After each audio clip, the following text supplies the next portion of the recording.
think that was in November 2015. Honduras is the most dangerous country on planet Earth.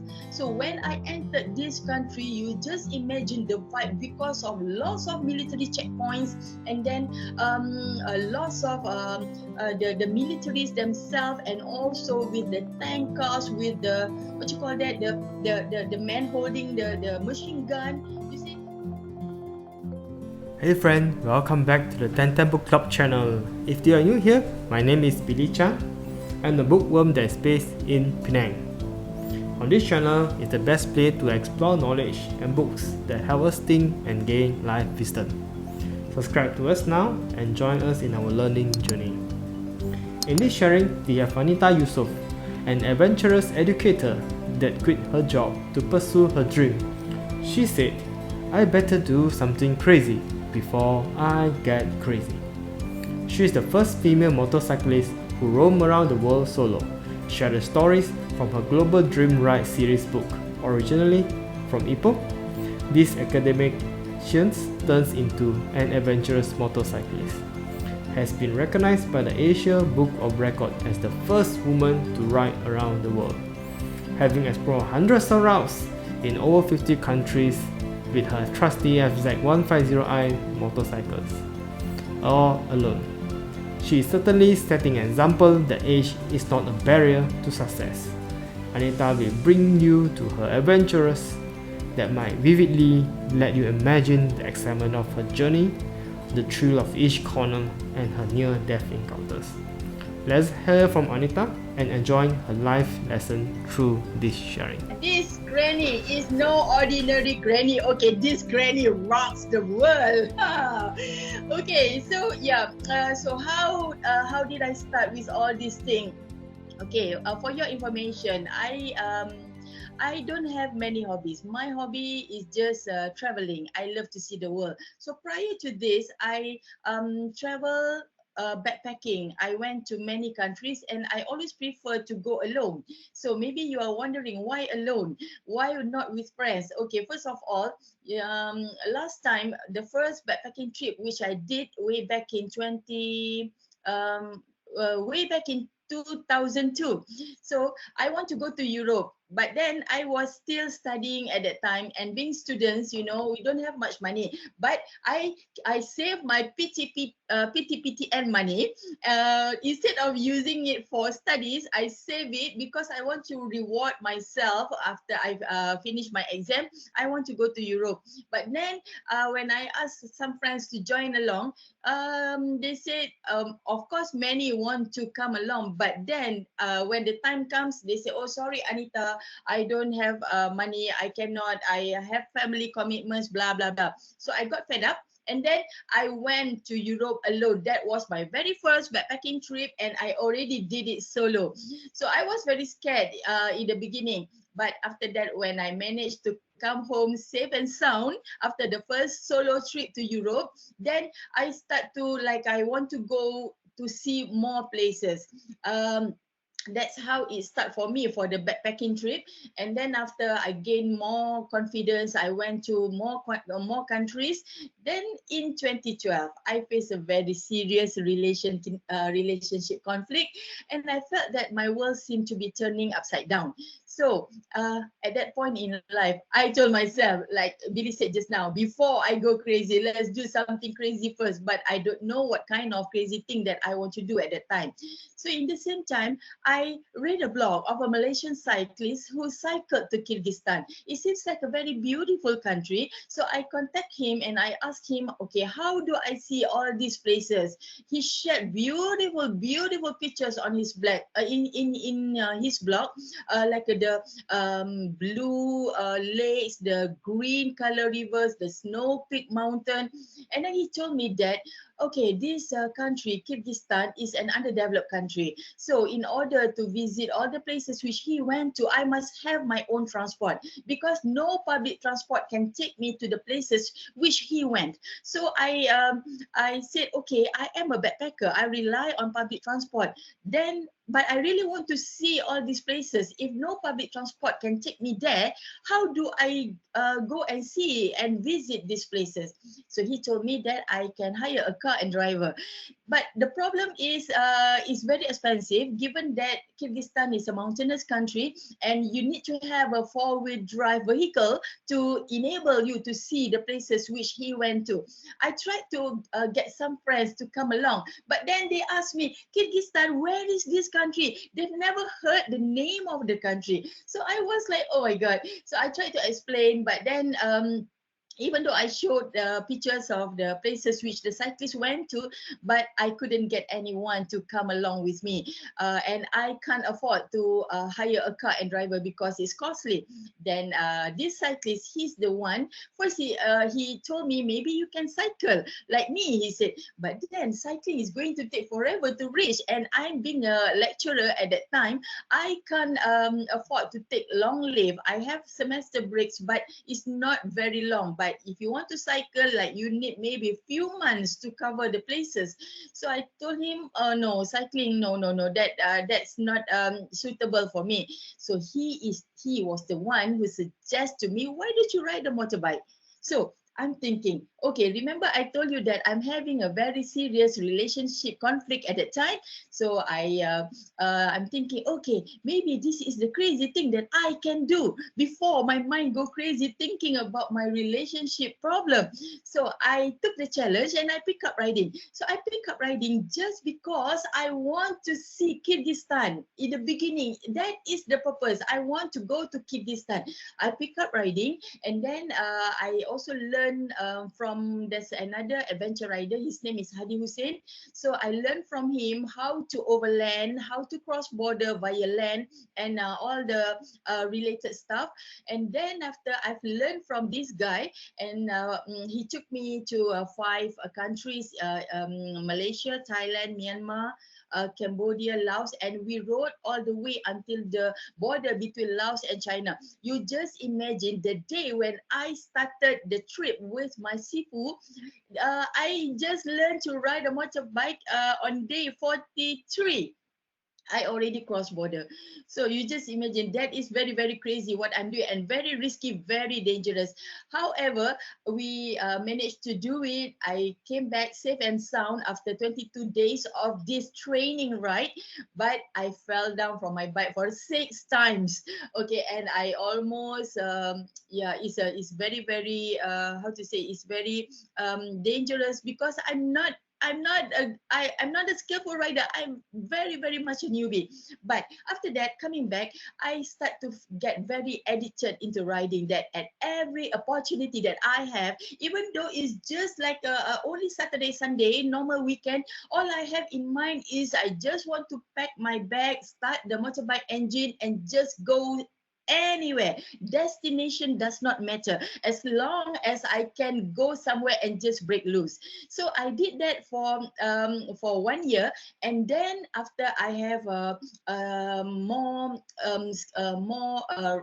experience in riding, and then I went to Kyrgyzstan. Remember the reason why I pick up riding? So after that, I sent my motorbike to Uzbekistan, to Tashkent, and then I went from Uzbekistan to Kazakhstan to Kyrgyzstan. I managed to see all the places which I seen in the cyclist blog, and then from Kyrgyzstan to Tajikistan, and to Afghanistan. Yes, the country at war. That country also I entered, but I couldn't venture much because of safety issues. Then I re-enter Uzbekistan, and after that I shipped the motorbike back to Malaysia. And then from that epic ride, I started to dream big. I want to see the world. And then I start to do my research. I read a lot. I made my preparation. And after 3 years, I learned to ride a motorbike. In 2015, middle of September 2015, I started my global dream ride. I named the ride Global Dream Ride, and the aim is to cover 40 countries in 4 continents. So I did this ride for 1 year.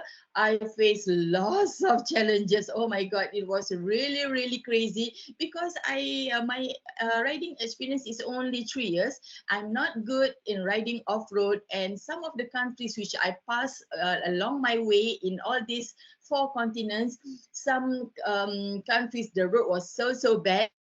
But then, well, you see, I cannot pull back. I have to, whether I like it or not, I have to face all the challenges. And Alhamdulillah, on September 2016, approximately, okay, not approximately, it's actually 370 days after I began my ride in which I started in Seattle, United States, and then I go all the way to Alaska and all the way down to Argentina, and then I covered Europe, and then I covered Asia, all the way to Vladivostok, Russia, and then I'm back in Malaysia, back in my country on 16 September 2016, which is also Malaysia Day at that time. I recorded a distance of 65,369 kilometers and 40 countries in 370 days. And this achievement enabled me to have my name listed in Malaysia Book of Records and also Asia Book of Records as the first a woman to ride solo around the world on a motorbike, solo on a motorbike. Then after that, after I came back to Malaysia, life changed, life changed. I'm still the same Anita, but with a different thinking, of course, after what I have faced along my way. But a life change because I am more popular. So I was invited to lots of biking events. I was invited to share my experiences in TV, in radios, and I also invited to give a motivational speech in universities, colleges, anywhere. So my weekend was always filled with activities. At one point, I didn't take a break because I'm working as a lecturer. I'm working Monday to Friday, and normally Friday after I finish work, then I already start my motorbike and go somewhere around the country to attend to whatever events, whatever invitations. So like there's one time I didn't take a break for 100 days.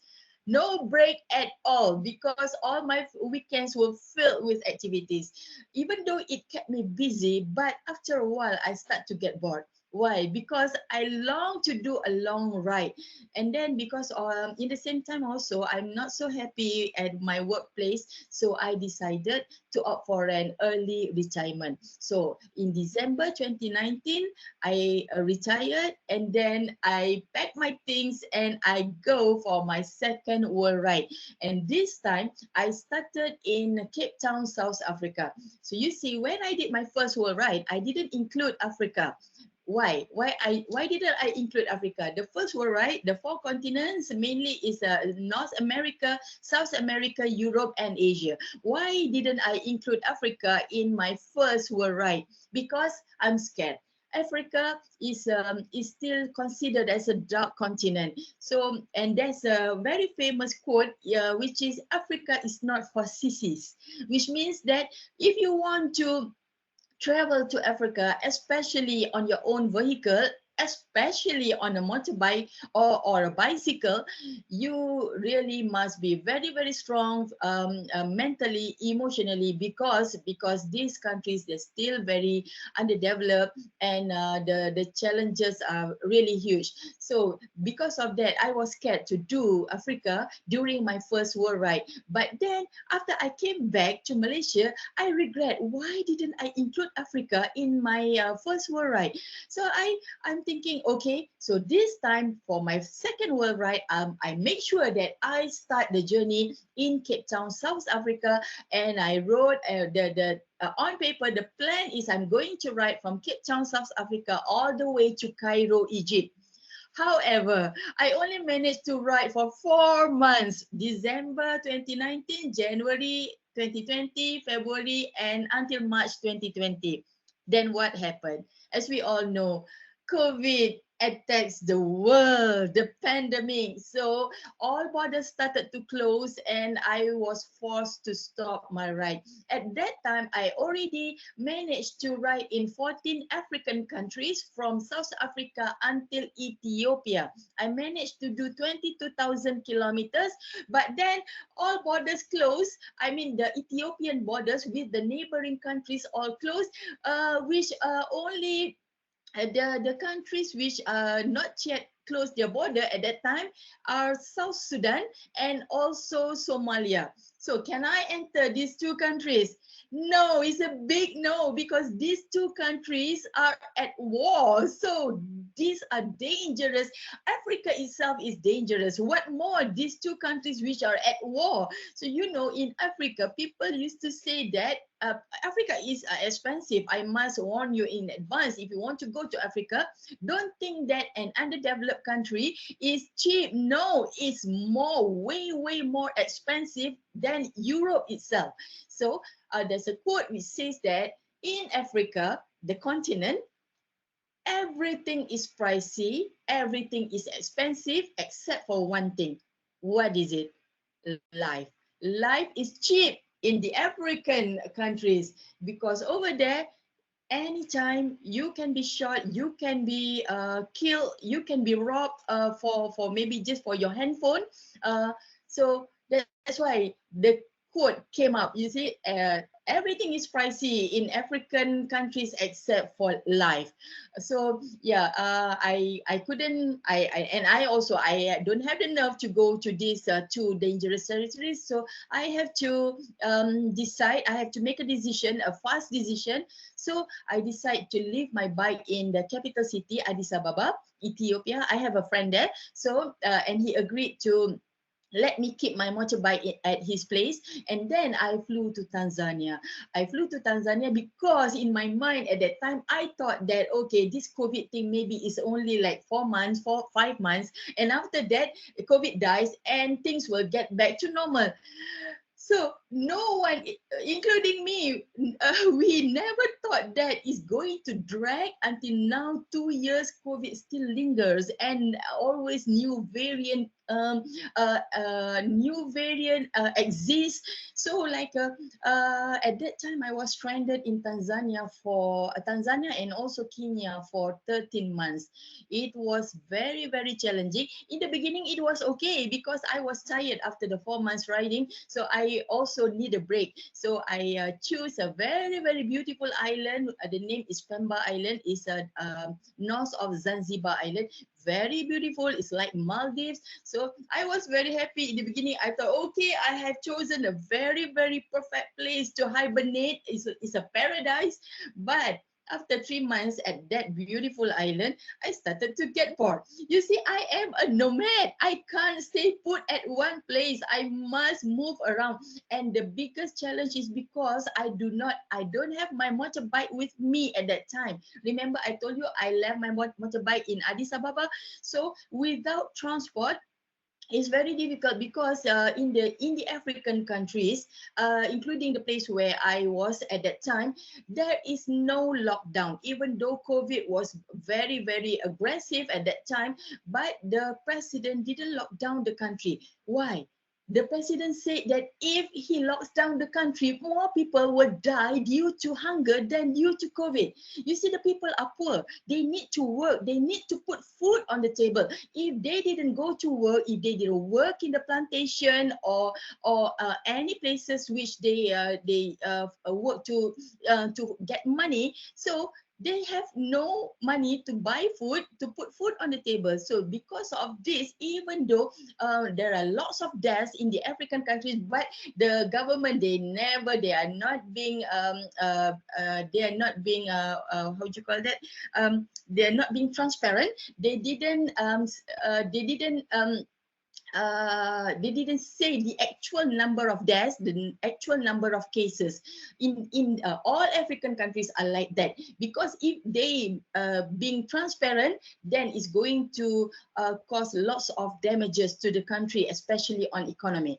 So because of there's no lockdown and also no SOPs being practiced, it's up to the locals self-awareness. If they want to wear masks, they will wear masks. If they want to social distancing, they will do it. If not, then life is like as usual, everything as usual. So I was scared, and I don't have my motorbike. At least if I have my motorbike, I can go somewhere. But then I just stick inside my room. I only go out to buy groceries. So it was a very, very tough situation for me to wait in uncertainties, waiting for the border to reopen, praying hard. asking God, please, let all these nightmares finish. Let this COVID die so that I can continue my ride. But I don't know. God has his own reason. So COVID still lingers. So after that, after 13 months stranded, then I decided to come back to Malaysia. So now here I am waiting. And actually, yeah, after our government have decided that his Malaysian are allowed to fly out. So inshallah, I will fly out in the near time to continue my ride. So yeah, so that's about what I have done since I start to involve in adventure riding. And I would like to welcome whatever questions you want to ask me. Yeah, please put the questions on the question section, and yeah, I will be happy to answer them. Back to you, Billy.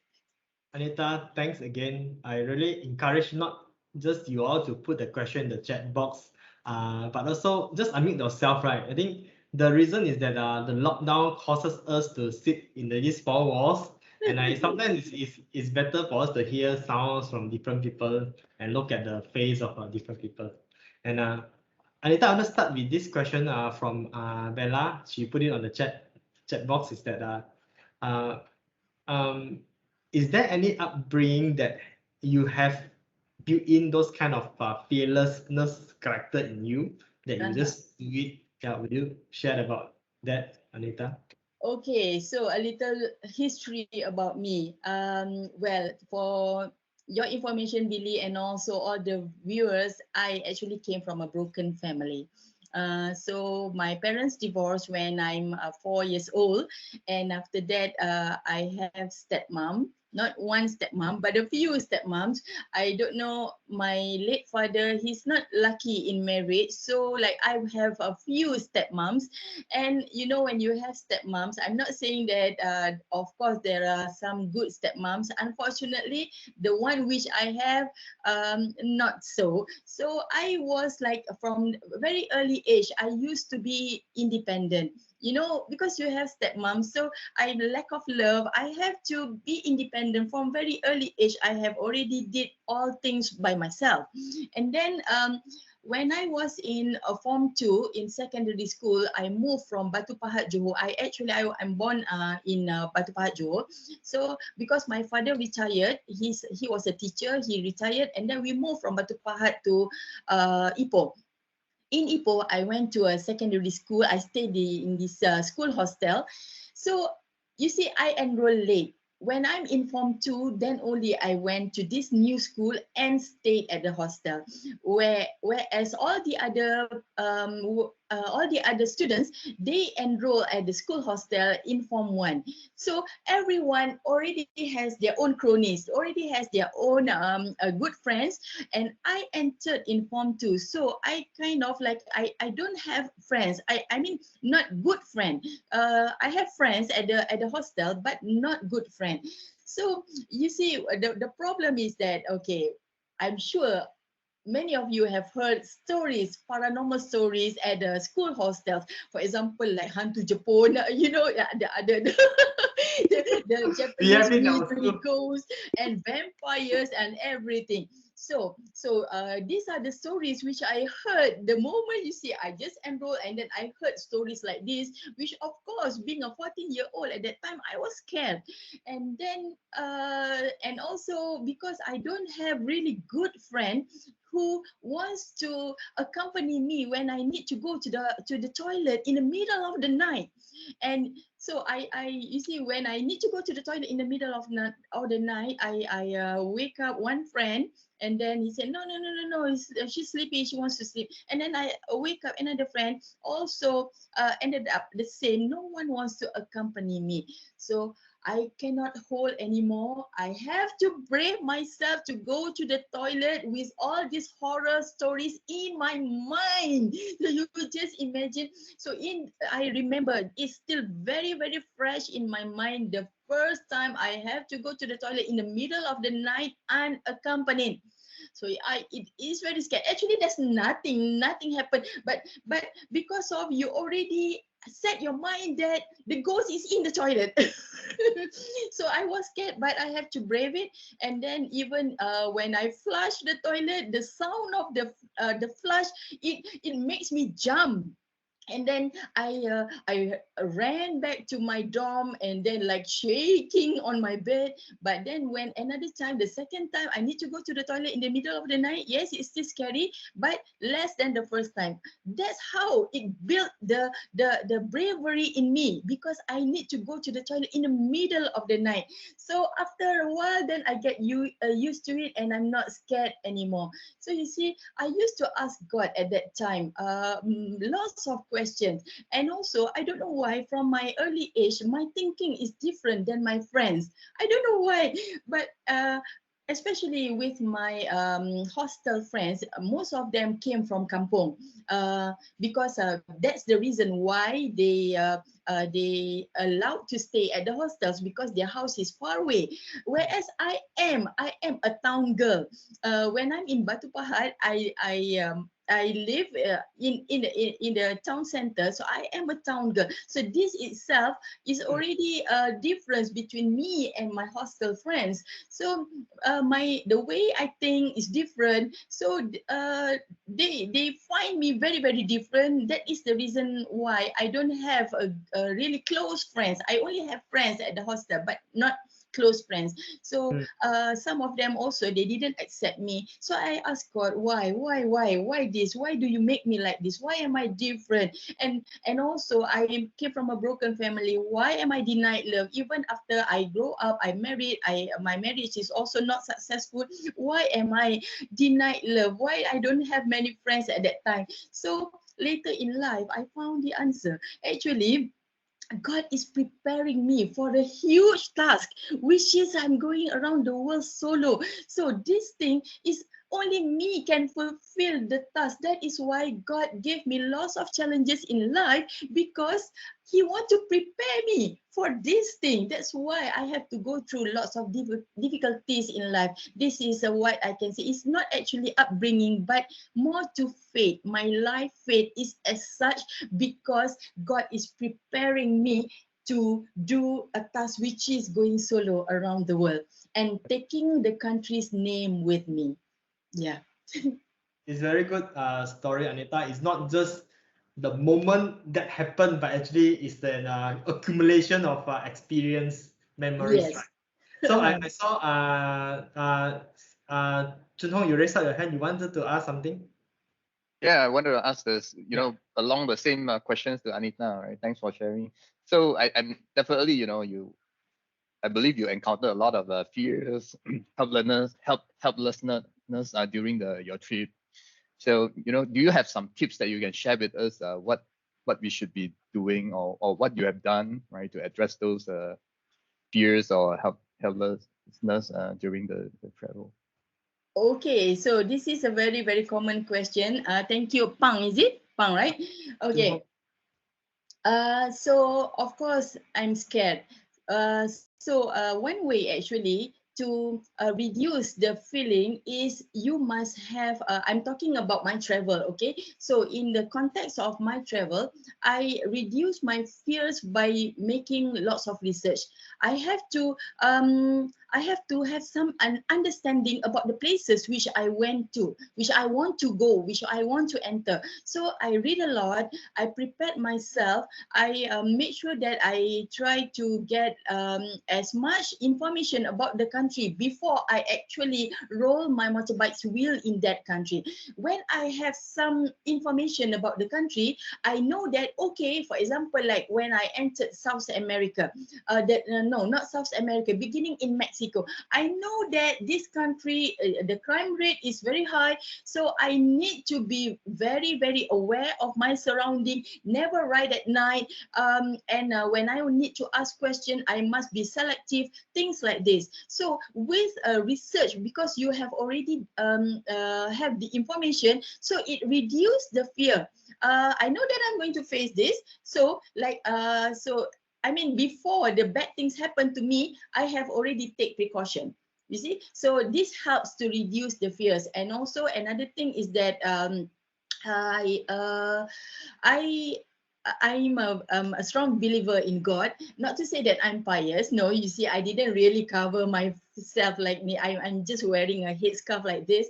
But I have a very strong connection with my God. So when I'm in trouble, when I'm scared, what I do is I will pray. I will ask God to give me the strength to make my path smoother, so that even if he gave me challenges, just make sure that I ask God to give me also the strength, so that I can overcome all the challenges, I can overcome all the fears. So that's the method how I do whenever I face fears while on the road. Of course you will be scared because of the vibe of certain countries, especially for example when I'm in Honduras at that time. When I crossed Honduras in 2015, I think that was in November 2015. Honduras is the most dangerous country on planet Earth. So when I entered this country, you just imagine the vibe, because of lots of military checkpoints, and then lots of the militaries themselves, and also with the tank cars, with the what you call that, the man holding the machine gun. You see, so you can watch all this on my YouTube channel. My YouTube channel, the name is Anita Yusuf. So you can see all these videos which I shared on my YouTube channel. So the moment you see all this, you see, we are not used to this kind of view, because in Malaysia, uh, the most you will see is just the normal police roadblock, but this one is military holding rifles. And then and also tank cars lining on the road with the person in the middle of the tank cars with the machine gun. So I was very very scared, and I want to get out of the country as soon as I can, because Honduras at that time is the most dangerous country on planet Earth. Luckily, I'm okay. Nothing bad happened to me. Okay, I hope I answer your question, Pang. Yes, thank you, thank you. All right.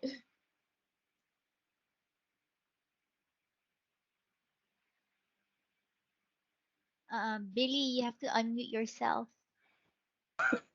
Thanks again. And a lot of questions from the chat, but I want to prioritize those that raised up the hand, Anita. So, Nisa, you wanted to go ahead first, since that you raised up your hand. Yes, yes. Yeah. Can you hear me? Can you Yes, hear me all right? Yep. All right. Juan Anita, thank you very much for being here today. So I also like to travel solo.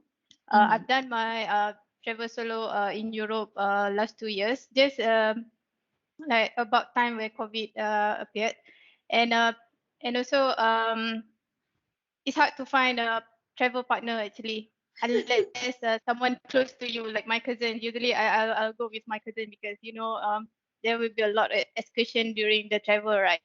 So we need someone that really understand us and uh, can work together on the excursion. So yeah, and I have a 4x4, Mhm. and because really in my mind I'm not sure, maybe because I'm childish, that I really wanted to travel uh, around the world on the 4x4.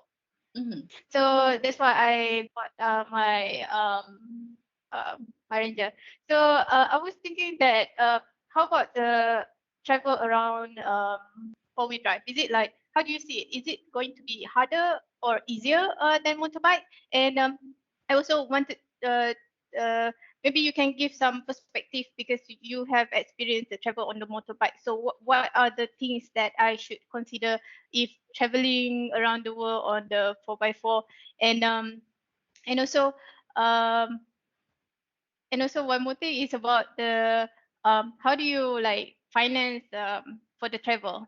Do you I mean like you keep a saving for the whole travel, or how do you manage that? Yeah, Mm. so that's great. Okay. All right. Thank you. Thank you very much. If you want to join me, sure, I'm open for you. Because I know the same personality would be okay. Okay. First of all, I'm a solo traveler, and at this moment, I'm happy traveling solo, and I don't have any intention to change that. But thank you very much for the invitation. Okay, for your question, the first question. Okay, for your information, I also have a camper van. At this age, 54 years old today. I'm 54 years old. Riding on a motorbike is actually is challenging, and also is very heavy for someone my age, because of, when you ride a motorbike, you are exposed to wind, to dust, to heat, to when it rains, then you will be so wet. When it's snowing, you will be freezing cold. So actually, I have prepared. Okay, I know that I'm not going to ride my motorbike forever, because also riding a motorbike require lots of energy, especially when I need to ride on off road. 2 hours riding on off road, the tiredness is equal to like 10 hours riding on a paved road.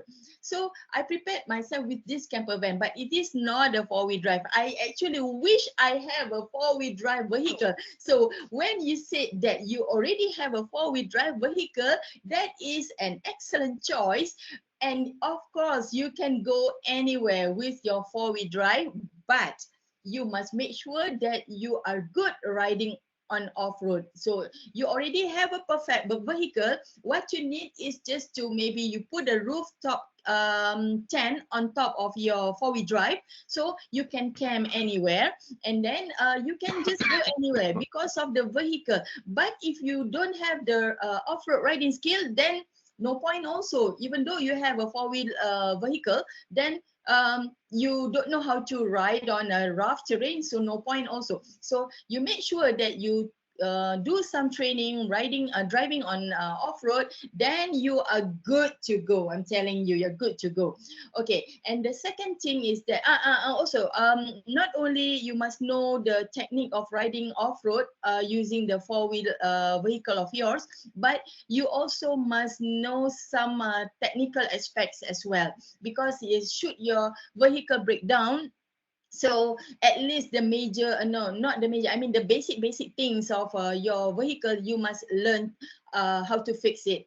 And also you must also make sure that I'm not sure what kind of four-wheel vehicle that you have, but there are some wear and tear parts which you must bring along, because of I'm not sure where you want to go with your vehicle. So because maybe in certain countries it's difficult to find the spare part. So you have to check. You have to check this.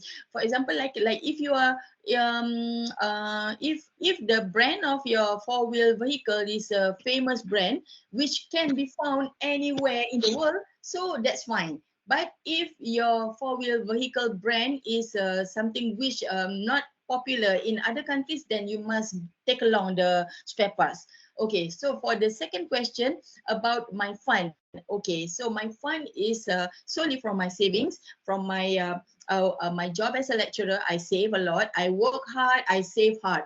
And then also when I did my presentations, I got paid. And then I also sell my travel log books. I want to share it here.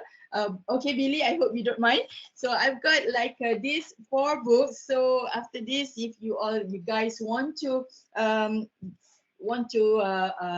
buy and read, you can contact me on my Facebook, Anita Yusof, ANITA YUSOF, or on my Instagram, GDR Anita Yusuf. GDR stands for Global Dream Ride. So I've got like 4 books here, all the Global Dream Ride series.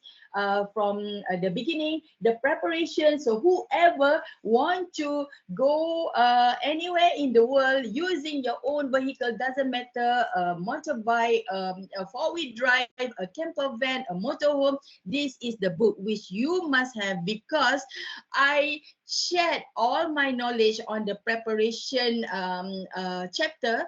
The preparation chapter is already 32 pages, solid information how to begin and what to do. Okay, so yeah, that's how I fund my travel. But if you are doing it for long term, let's say like like myself, I'm already retired. So let's say if like I think, okay, I want to stop at one place which is beautiful, and also I want to do a job, for example, a simple job, for example, like being a babysitter, because in certain countries, especially in Europe, you will get lots of I mean it's a good pay for this kind of job. So I will do it, meaning to say that even though I'm traveling, I can still find money actually. Like for example, like doing this kind of job, temporary job for like 2-3 months, then you save the money you get, and then you continue travel. So that's how you do it. And of course, if you have a YouTube channel, if but also this kind of thing, you also, besides you must put in good content, you must be disciplined. I'm quite lazy, I tell you the truth, I'm quite lazy. But if you are consistent putting your videos, and then also you have the luck, then your YouTube channel boom, then that's also one source of income to get your fund for travel. Hmm. Okay. Hey, Anita, I think what the Malay say, kalau hendak seribu daya kan? Ah, very, very true. Good lah, you Billy. Thank So you, we have a thank lot of you. people raise up their hand, but I wanted to give a shout out to you. Hello, This can you hear me? yeah, I can hear. This all the challenges. Okay. Yeah. Go ahead, Okay, Minjong. sorry. Yeah. Hi, Anita. One question, right? Usually, per day, what is the distance that you travel by bike? Because I don't see from the pictures that you shared just now, right, the video, I don't see you carry a spare petrol. So, and how do you plan the mileage and the petrol and refill? Okay. Or maybe a safe distance. And second question is that when you travel across so many countries in the world, right? Um, and you have to give send your bikes there, right? So most of the times, what's your advice to in the logistics? What's the best logistic to send your bike over? And second thing is that which countries the custom will actually more troublesome or require bribery that's extra bribery that's unplanned that's cause that burn your financials. So that kind of advice. Thank you. Okay, thank you, Boon Chong. There's quite many questions. I can't remember all. Let me remind the question. If you don't remember, I write it down. Okay, so I forgot already what is his question. Okay. Petrol. It's number one. It's the petrol. Okay, petrol. Yeah, how do I manage the distance? Okay, I actually don't have like any specific miles or distance to do in a day. It actually depends on many factors. Sometimes I only, during my first world ride, the shortest distance I did was only 50 kilometers in a day. And that is because I'm moving from one host, which she's a Malaysian, and then to another host, also a Malaysian, who really want to host me. That's why the distance is very short. But the longest distance I did in a day at that time was I think 800 kilometers, almost 800 kilometers in a day.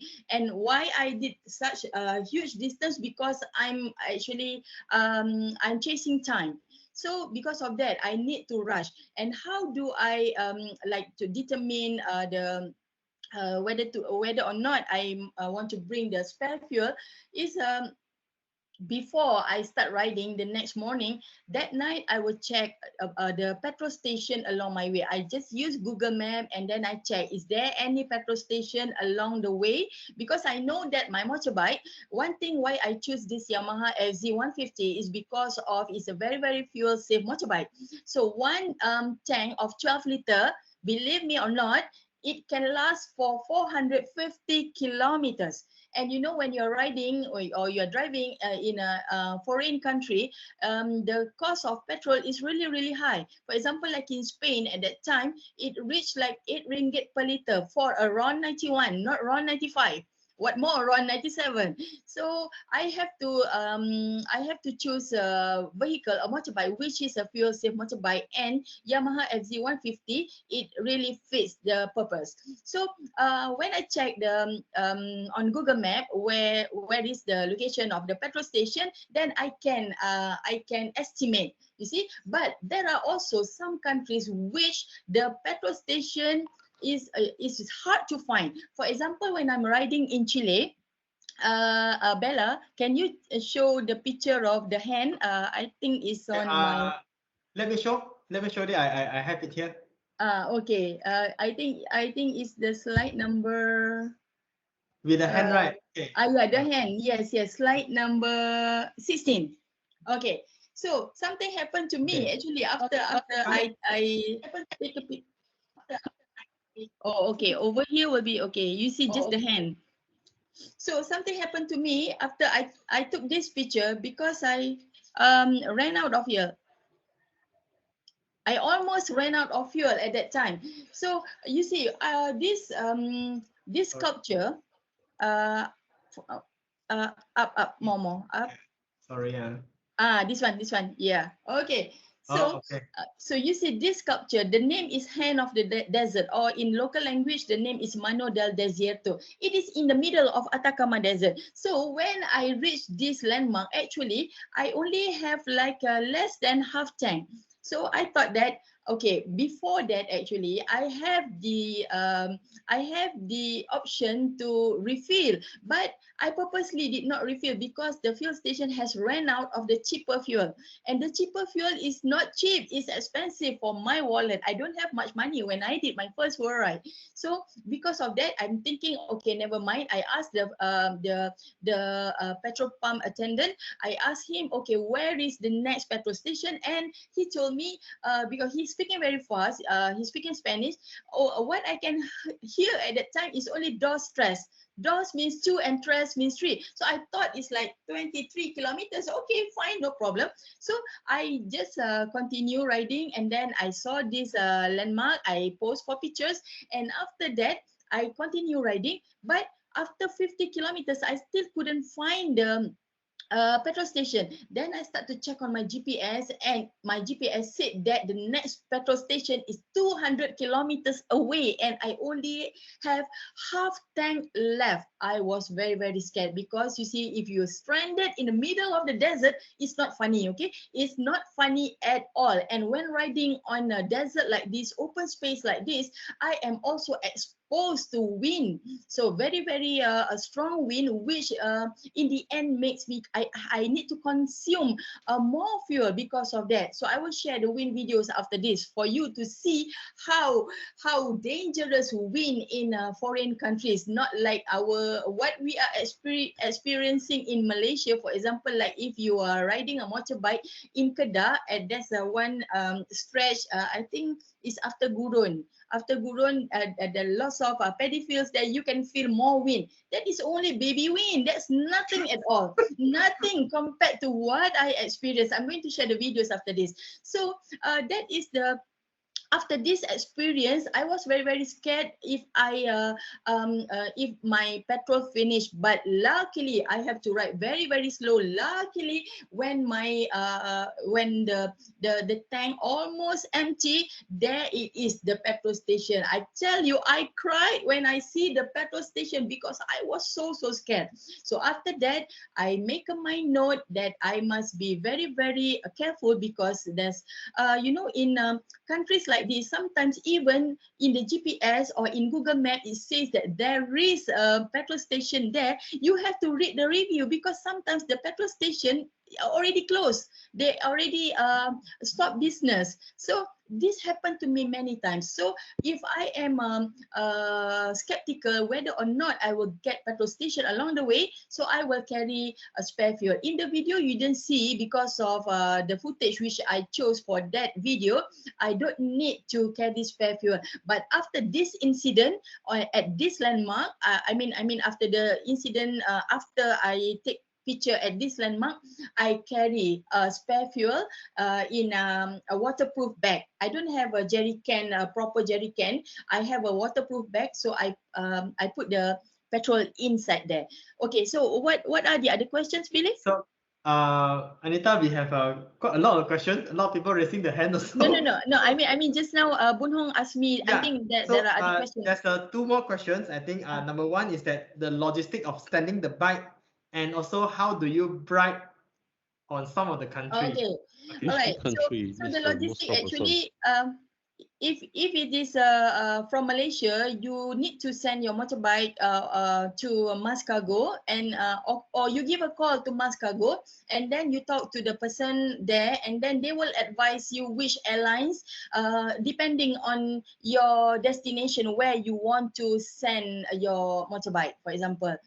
So I normally I prefer to fly my bike rather than to ship my bike. Why? Because number one is faster. And then number two, why I don't quite like to ship my bike, because the duration while the my motorbike is on the sea sailing. So you just imagine the impact of the wind, because the wind has salt. So I don't want the metal parts on my motorbike to be rusty because of this problem. So I prefer to fly my motorbike. But then if you fly your motorbike, it's going to cost you more compared to shipping. Shipping will cost you less, but takes longer time, and also the risk of getting the metal parts rusty. And then the border parts. Okay, among all the borders which I have rode through, I think the most difficult are the one at the stance countries, all the ex Soviet countries, Kyrgyzstan, Kazakhstan. You see, because the border guards normally they have very their pay is not good. So whenever they saw foreigner, in their mind, oh, okay, money coming, you see. So they will always try to attempt bribe. But Alhamdulillah, I never have to pay. I always play my charm. But it will cost lots of waiting. So this is one of the advantages being a woman. Actually, that not so many advantage being a woman, because especially for my age, I'm not very how to say, not as when you are young, you have a more stamina. But one of the advantage when you're riding a motorbike and you are a solo and you are a female is that you can charm the border guards. So like you make jokes with them, but then it's going to cost you some waiting time. So the most I have to wait at the border is 3 hours, because of they don't want to return my vehicle, my bike registration. They don't want to return it to me because they are asking for money. But after a while, they know that they are not going to get money from me. So in the end, they give it back to me, and I have to continue lah. But of course lah, because sometimes we want to rush to our destination, but this thing happen. But normally when I need to cross border, I will make sure that I'm not going to do a huge distance that day, because you never know what's going to happen at the border. Okay. Okay. All right. I was thinking, let me move to one of the like TikTok between the live and the question in the chat. So there's one question for you, Anita, from Hui Chun. Very early, from 10 a.m. he was waiting for the answer. In your adventure traveling around the world, which country or place is your favorite and why? Okay. That's a good question. Okay, can you move to slide because we have okay, in your screen is going to be number 22. Okay, all right. Okay, got it. 22. This one? Yes. Okay, right. so look at the picture. So I'm sure you can understand why I love this country so much. So this picture was taken in Kyrgyzstan. Kyrgyzstan is my most favorite country. I've been there 3 times and I want to go again if I have the chance. It is so beautiful. It's so pure. Okay, this picture is not filtered. It is as it is. So you can see the green color river, and you know what? You can drink the water straight from the stream without having to boil it first. So it is as clean as that. And then the people are friendly, but the only thing here, I don't like the authorities. The authorities, like the border guards there, they always try to attempt bribes from you. But the locals, they are very friendly, even though they cannot speak English. So when I'm here, I have to learn some basic phrases so that I can talk to them. And if I have a SIM card, I will use Google Translator so we can communicate more. So Kyrgyzstan is my most favorite country. Thank you. But it is also challenging to ride my motorbike there, because this is the country which I said that I want to go from the very beginning. I shared with you the cyclist who shared the pictures on his blog. So this is the country. It's beautiful, but the road is very bad, especially at the remote areas in the country. So it's a very challenging ride when I did my ride in Kyrgyzstan. Thank you, Anita. Muhammad Firdaus, why not your question, please? Oh, it's my turn. Okay, thank you. Thank you, Anita, for sharing. I have some questions. I'm Can also a you speak rider. louder? Please stay to one question because too many people. Okay. One questions. All right. Yeah. I'm also a rider. I did ride around Europe, starting from Barcelona before. And I know the problem that you face, somehow similar to mine. So there is one problem that I have until now I cannot figure out is how you handle with the language barrier, because some country, for example Spain, most of them can't speak English, and in German as well they cannot speak English. Okay, so how do I encounter this? Okay, number one, you need to learn basic phrases of the language of the country which you are going to be. So like during my travels, there are two languages which apart of English, there are two languages which are crucial for me. One is Spanish and the other one is Russian. So I learned some basic phrases from YouTube. It's very easy. You just open YouTube and then you type how to learn Russian, for example, and then there are lots of videos which you can refer to, and then you can learn and memorize the basic things. Okay, and then number two, I use Google Translate. This is if I have internet. I will use Google Translate to ask question or to communicate with the locals. And number three, if whatever that I have memorized, the basic phrases I have memorized is not related to my problem at that time, and if I don't have Google Translate, I don't have internet to use Google Translate. Number three is draw. I always have a small notebook and a pen inside my pouch, so if I need to ask them anything, for example, like there's one time I dropped my motorbike and I couldn't lift it up, so I have to go back like 500 meters to find someone. It's a very remote place at that time, so I have to go like 500 meters to find someone to help me to lift up the bike. But this is not the thing which I have memorized for the basic phrases. So and I don't have internet at that time to use the Google Translate, so I have to draw. So they were like laughing at me, but I don't care as long as the message reach them, they understand the help that I need, so that is good enough for me. So yeah, so that's the method how I encounter language barrier. Okay. All right, thank you. All right. Anita, let's go to one question in the chat box first. I think David asked two questions. One thing is you've done it, and okay. So can we say that the GV and Explorer were one of your sponsors for your trip? If yes, how did you secure their interest to sponsor? How do I what?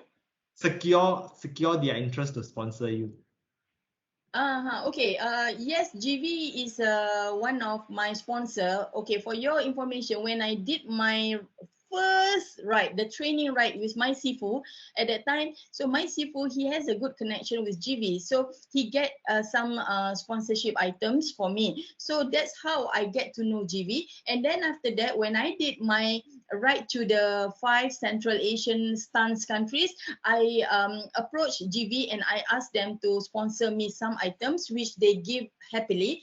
And when I did my world ride, the first world ride, I approached them again, and they are even happier, because you see, when I approach GV and ask for sponsors, they know that I'm going to carry their label, their brand, throughout all the countries which they don't even have a business there. So they gave me what I need, and for my world ride, I not only get items from GV Malaysia, but I also get lots of things from GV in Italy, which is the main HQ for GV.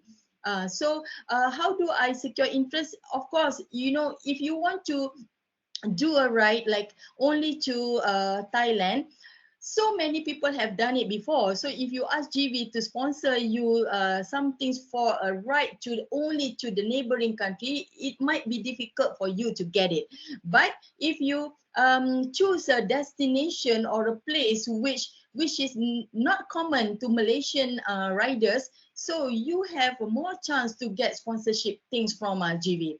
So, and for me, so yeah, I have to always think, okay, where I want to go next, which are not common, which are rare destinations, which are okay. Of course, there must be some challenges. There must be some risk at the places which I went to. So this is how I always manage to get GV's interest to give me or to sponsor me things. Okay. Thank you, Anita. Yeah, I want to share the win video actually. Okay. Okay, so can we move to that? Because yes, absolutely. I want to see you flying off, right? So okay. Right. so you see, wind is my biggest challenge during my ride. And I'm riding a Yamaha FZ150. So this bike, it is not light enough when riding on off-road, and it is not heavy enough to fight with the wind. So these are the kind of wind I get during my ride. Okay, can you play the first one, Billy? Okay.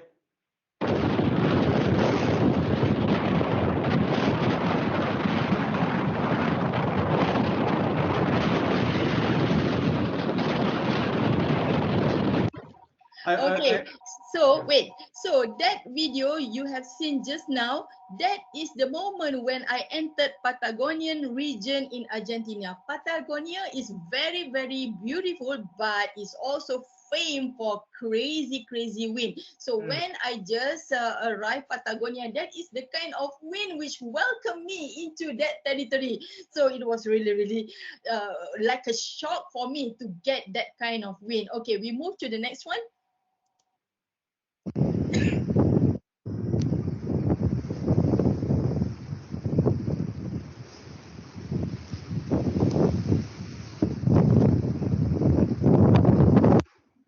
Okay, so this one, it happened when I'm riding along French Riviera. So at that time, the Mistral wind was blowing.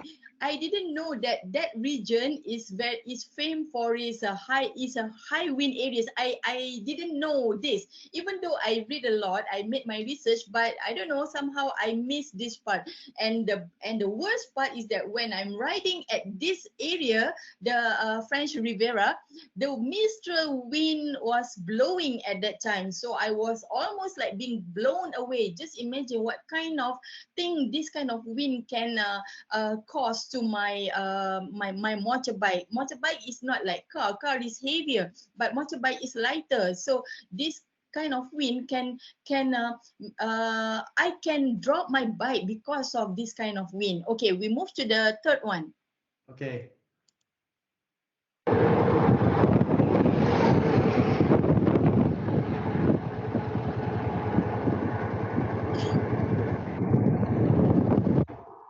Okay, and that one, that video was taken in Iran. So Iran is also, this part you can see some trees, but most of the part is just empty desert. So like I was like helpless, you see, like I was being shoved from this lane to another lane. So it was really scary, especially if there are lots of vehicles on the road. And that's one time at Atacama desert, when I'm crossing the desert, I was being pushed from my lane to the opposite direction lane, and I couldn't get back to my lane. And you just imagine, in the same time, from far away, from like 200 meters away, I can see a huge truck approaching. So like the driver was like honking me, tin, asking me to move away from his lane, but I couldn't get back to my lane because of the wind was pushing me to that side. So I was, at that time, I told you, I already screaming in my helmet. I was asking God, like I've been reciting azan in my helmet to ask God to help me. And just in the nick of time, I managed, I don't know, like the wind pushing me from the right side to the from the right side to the left, and at that nick of time, suddenly the wind changed direction. It pushed me from the left to the right back to my lane. So I'm spared and I'm here to share you the tales. But I tell you, I almost wet my pants. It's really, really crazy. So that one is in Chile. So we go to the last video. The last one, okay. Uh-huh. What next? If you want to see how crazy the wind.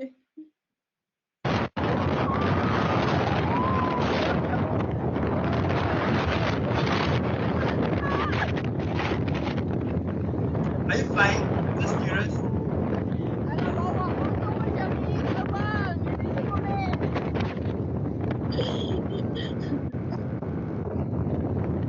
So I was not riding at that time. I was walking at the beach. You just imagine it's already that kind of wind. This is at Port Elizabeth, South Africa.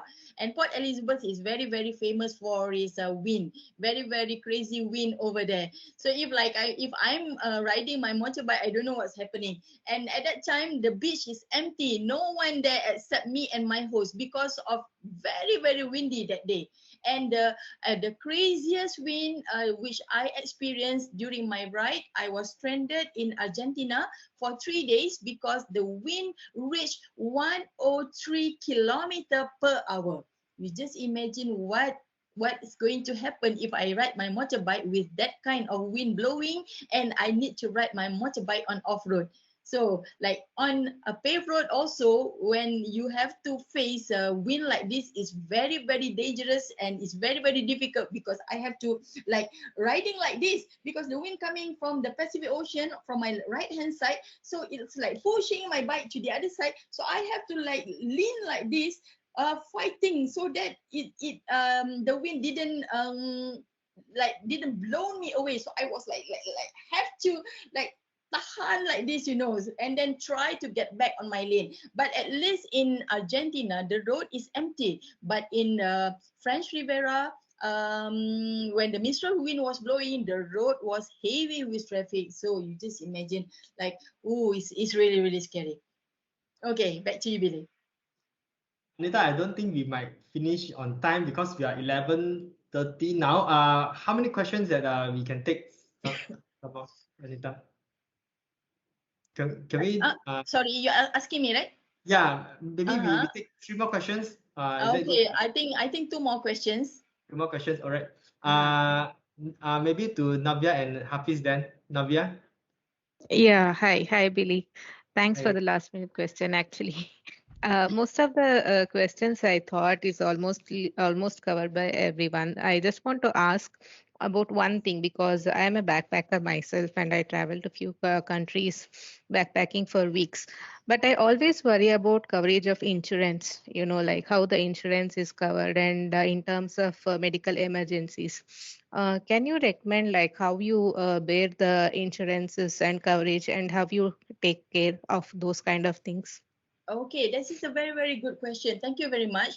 Okay, so I never travel without travel insurance. So it depends on the duration of my travel. If it's a short one, less than 3 months, I will always take Ethica Trip Care 360. It's a very good one. You can apply online. But if I'm going longer than that, I purchase AIA travel insurance. I purchased for 1 year, but then that is a problem also because the coverage is not for 1 year. It is a annual insurance, but the coverage I think now is only maybe 5 months or 6 months only. So there is another insurance which you can buy, which will cover you. Doesn't matter. It is for 1 year, but after that you can renew. It's called World Nomad, but it is very, very pricey. It depends on which region you want to go. If you want to cover the whole world, it's going to cost you, I think, like about 5,000 ringgit per year. So it's very expensive, but it is also the one with less less hassles, which means that some insurance, you know, when you need them to cover for you, they will like ask you questions. They will try to escape from Yeah, true. paying for you. But with World Nomad, no, this thing won't happen. Because you paid a lot of money. So if you are admitted to the hospital, even if you are not admitted, if it's just like you go to the clinic to see the doctor and get your medication and stuff, you will get your you can claim from World Nomad. But then it's like that lah. You have to pay lots of money. Yeah, thanks a lot. But you are assured, you can travel with peace of mind. Okay, yeah. One more thing, Anita, just curious, like, can you share any one thing who has done for you, who is completely a stranger out of, it's kind of like, how to say, it's an act of kindness, going out of their way. Any such kind of experience you faced?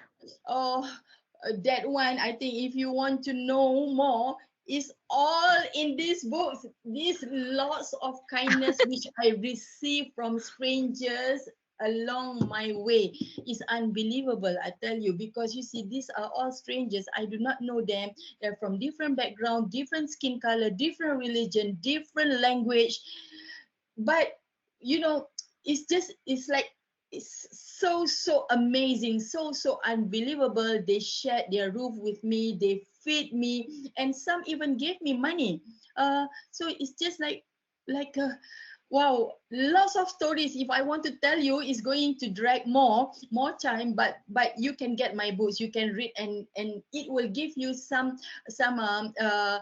good feelings that actually what my travels have taught me. Lots of things my travel have taught me. But one very important thing is that there are still many good and kind people in this world. We always think that outside our comfort zone, they are all bad people, but actually no, there are lots of kind people in this world. So we have to change our mindset, change our way of thinking, because bad people actually exist everywhere. Even in our neighborhood, there are bad people. Maybe it's just a matter of luck if you stumble upon the bad people, maybe at your own place or outside of Malaysia. But bad people exist everywhere, and kind people also exist everywhere. My travel have proven this, so please believe it.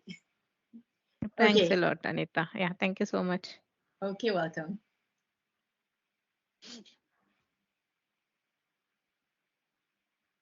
Your mic, Billy. So for the insurance part, Anita, is it also in the list in your book mentioned about the World Nomad? Yes, I mentioned it in the 32 pages of a preparation chapter. Which book is that? The 1, 2, or 3, or 4? This one, series 1. It Series is a 1. must if you want to travel outside of Malaysia with your own vehicle.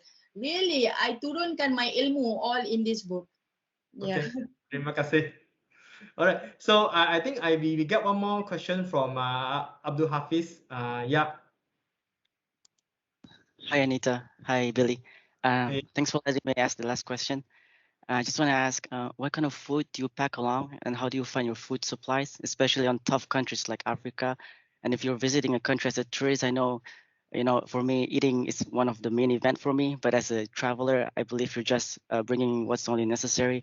So regarding food perspective, can you share some thoughts about that? Yeah, okay. Thank you very much for the question. Okay, you see, when I travel, I practice 3H. 3H means 1 is halal, number 2 is hygiene, number 3 is healthy. So because of this, I will cook my own meals because of this 3H. Because when I cook my meals, it's going to be halal, it's going to be hygiene, it's going to be healthy. So what I did is I normally I would bring some rations from Malaysia, and I like Sharifah foods, in instant food, which you only need to put it in hot water or in a microwave, and then it's ready to eat. So when my ration finish already, you see, because I'm traveling not for short duration, but I travel long term. So after I have finished my ration, I will just go to the supermarket and buy the groceries, whatever I can find. But the problem is when I am at a places which you cannot find Muslim people, so I cannot find halal chicken or halal meat. That is one time I have to puasa from eating meat or chicken for 3 months. And this is tough. This is really tough because I am a carnivore. So when I only have to rely on vegetables and eggs. So and the canned tuna. So it's like a huge torture for me. So for 3 months, I didn't manage to eat chicken or meat. And this happens the last chicken I ate was in San Diego, USA. And then the next time I managed to eat chicken again when I was already in Lima, Peru. So you just imagine how many thousands of kilometers is that. So yeah, these are the kind of thing which you need to bear in mind if you are going for long travels. So but now I'm smart already because of the experience which I learned. So what I did is actually I always contact the Malaysian embassy in the countries which I'm going to be. So I will ask them because the embassy, they will know at which area, which town they have some Muslim community. So I can get like all this halal food. And if you can manage to find a mosque, meaning that there is a Muslim community over there. Because of that, there is a mosque there. So you can find halal eateries. But of course, it's going to be a bit pricey. So during my first world ride, I can say about 95% of my ride, I have to cook because that is the only way for me to save money. And there are lots of apps you can find in the Play Store or in the App Store. To find the halal eateries around the world. You just type the halal apps and then lots will come out and you can just choose and install whichever is suitable for you. Okay. Okay, that is a good tips. I just unmuted myself again. Okay, that is a good tips, and I was really amazed with the question that been asked. Seems like there's a lot inspired travelers in our community as well. I think I can go for one more last question, Billy. Okay, one more question. I think let me see from the chat. Okay, let me see from the chat. Or someone want to raise the hand. Let me read some and then pick the best question. Okay, I think we close with a question from Shiming, asking that can you share few words to people that might have some difficulties in life through your adventurous journey? Yeah. Okay. So it's a very good question to close the session, isn't it?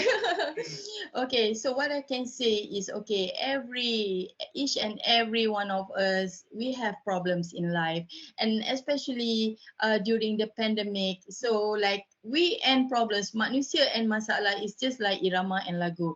So it can't be separated. So what I can say, if you are having a bad time, so you just take it easy. Try to find solution. If you can't, then you have to find someone to share your trouble. Don't keep it inside because it's going to explode later on and it's going to be very bad. So let's say if you are having a problem with your relationship or marriage or things like that, so if you really can't settle the problem anymore, then for Muslim, I will advise you to perform Solat Istihara because we don't know what's going to happen in future. Only God knows. So ask God for guidance. If still the problem can't be solved, you have tried any way which you can think of, but still it can't be solved, then I think the best thing is just move on. Always remember that there will be a light at the end of the tunnel. It's not you. At that moment, you feel like you are in a dark tunnel, like it's never ending, but a tunnel will always have the ending. So there will be light at the end of the tunnel. This is only temporary. God is only testing you by giving you some tests. So back to God, pray and ask God to give you strength, and move on and have a positive thinking, which is think like this. Maybe this is the best time for you to think, to try something new in life. For example, like last time when I'm having my marriage problem, I'm thinking, okay, before I go crazy, let's do something crazy first. But I don't know what kind of crazy thing that I want to do at that time, until the cyclist suggests to me to ride a motorbike, and I took the challenge and I picked up riding. And then what happened to me after that? I became a world rider, something which I never dreamed of before. And now, not only people in Malaysia knew me, but I am also well known among the adventure riders of the world. So something which, for your information, last time, why did I pick up riding at a very late age? Not only because I want to go to Kyrgyzstan, it's because I'm scared of riding. Because you see, motorcycle don't have walls to protect you.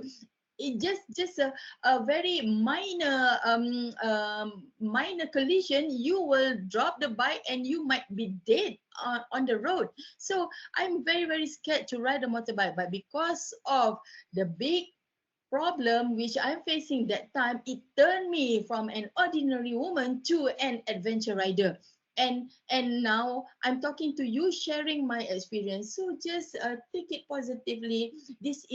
This could be the best thing for you to try something new in life. So all the best for whoever is having a serious trouble right now. I wish you all the best, and I hope that you manage to find ways to solve it. But if you can't, just move on, try something new in life to shift your mind from thinking about that problem to something new. Okay. Anita, and that is the one of the perfect way to end this the sharing video from you today. I very coming month for the next sharing session from the 10 Book Club. Okay, thank you, Anita, and see you all. Yeah, you're welcome, and thank you again, everyone. Thank you for being with me and listening to me. Bye bye. Bye. Thanks, Anita. Happy birthday again. Happy birthday. That's the end for the exciting sharing from Anita. I hope that Anita gave you a little inspiration and encouragement for you to embark your own adventure. You might as well indulge in an unforgettable journey of your lifetime. Do tune in and subscribe. If you like this video, you will love the custom playlist I made for you that has the most popular videos about how to study and have apparently changes people's life. Thank you for watching, and I'll be seeing you again in the next video. Happy learning!